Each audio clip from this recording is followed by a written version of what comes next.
We are living through trying times. We are passing through a phase in the course of world history, a phase which is difficult, a phase which is unprecedented, a phase which is crisis-ridden, a phase which demands men and women who can make decisions on the run, such that the proper decisions are made and they are likewise propagated to each and every individual. The type of decisions that will act as an inspiration to those who are losing hope. This is the type of person or the type of leader who is fearless in the manner in which they execute their mandate. The type of leader who can face the situation head on, more like an eagle which faces a storm, or a buffalo that marches forging ahead towards the storm itself, not necessarily running away like what most small birds and animals would do. Fearlessness is an urgent need, especially given where we are in the world, especially given where we see ourselves as communities, as companies, as churches, as countries, as continents, and even the world at large. Now, one may ask a question: what is it that ought to be done under such circumstances? Now, the first thing, it is very important that the leader would put their feet on the ground. This means the leader should be ready. The leader should be prepared for any eventuality. Be prepared to deal with a turn or a shift, especially in the dealership with any situation that cannot be predicted. It is in a situation like the one that we are passing through that great leaders actually emerge. These are the type of men and women who make decisions on the run. They may not necessarily wait for the formalized meetings or the formalized order of doing things that you have gotten to know or to be used to. There is always need to be so quick, to be so agile, especially as a way of ensuring that we remain afloat. This applies whether one is a political leader, a spiritual leader, a social leader, or a leader in whatever sphere you may find yourself in. Putting one's feet on the ground is very critical and very important. Likewise, the leader must also have eyes that are open and ears that are on the ground, where the level of alertness is very high. The level of alertness moves with the pace at which change is happening around us. One cannot afford to apply the same mode of doing things that worked some 10 years ago or that worked some 5 years ago. Not even the same order or the same mode that worked last month. But the world is changing at a very fast pace, to the extent that a type of leader is required and is needed. The type of leader who is in a position to quickly assess that which is prevailing before them. A type of leader who would gather information as quick as they possibly can, as a way of dealing with the situation that is prevailing. So the eyes must be open. The ears must be on the ground. The feet must be locked to the ground, ready to run. At the same time, when the leader realizes the need to advance or to move, then they must advance. It is always a challenge many a time when a person or when a leader knows what ought to be done and they choose to fold their hands and they will be overtaken by events. But the period we are presently passing through is a period where you cannot afford not to advance. You cannot afford to sit back. You cannot afford to just relax and hope that things are going to sort themselves out. In fact, a leader is a mover. A leader is known as a person who acts.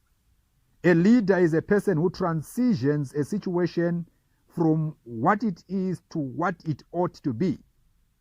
As long as the situation remains the same, then that is a pointer that there is a shortage of leadership. And there has always been a shortage of leadership throughout the ages. Inasmuch as there are many people who are called leaders, but many a time because of the failure to advance when the call to advance demands, then again it will be pointing to the fact that there is a person or there are people who are not leaders per se, inasmuch as they may hold the titles of leadership. The leader must also be a relentless servant of their craft, where you become so ingrained in your craft, you become a master at what you do, to the extent that you can easily deal with situations.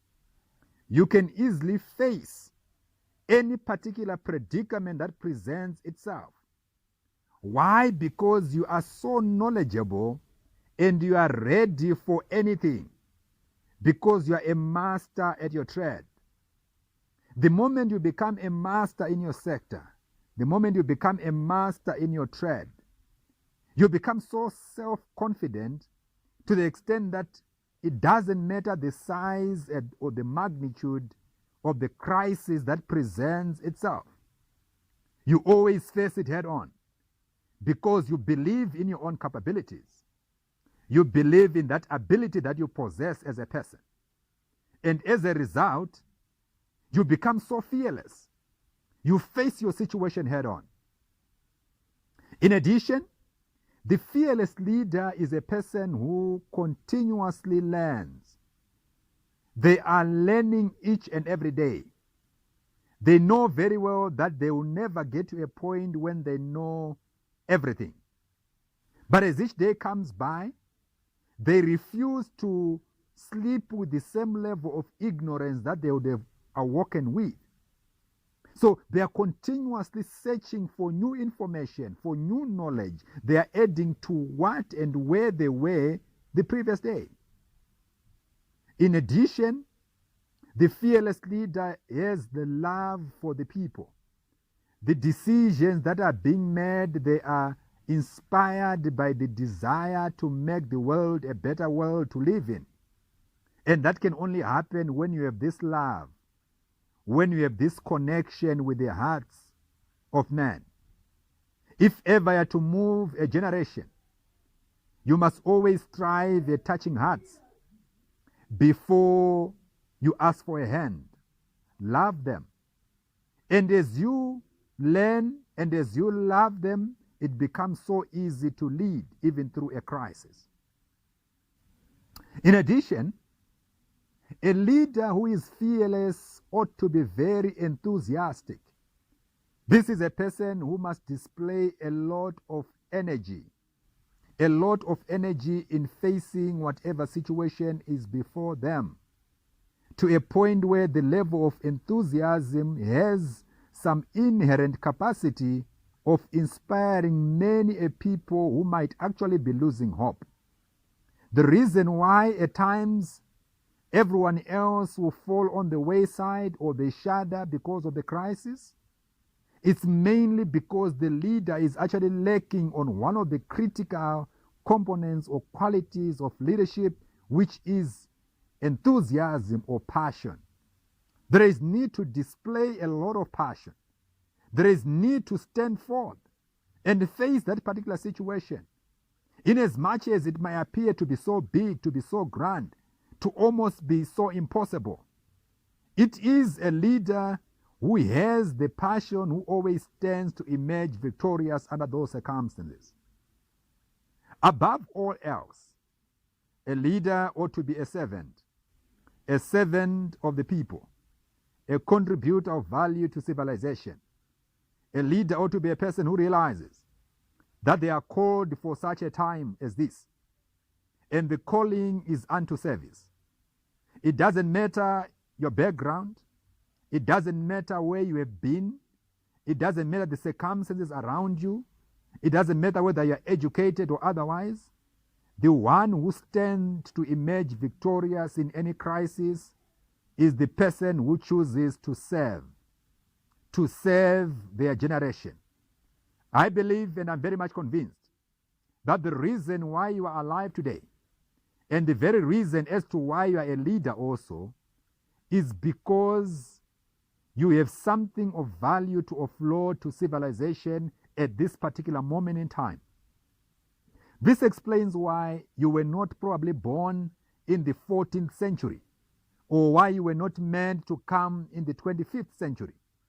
But whatever crisis, whatever situation is before you, it's a situation that is a pointer to the fact that you have what it takes. You have what it takes to add value and to contribute something of value to civilization. So above all else, it is critical, it is necessary that the leader in you should seize the moment. Leaders who are courageous, they are always known for rising to the occasion, for seizing the moment that is before them. And as they seize this moment, they always stand forth to contribute as much value as never would have been imagined beforehand. So here is your moment. This is your time. It is upon you, or the onus is upon you, to seize this very moment. Do those things that you are supposed to do. And as you do that, that will constitute part and parcel of your contribution to civilization. It constitutes part and parcel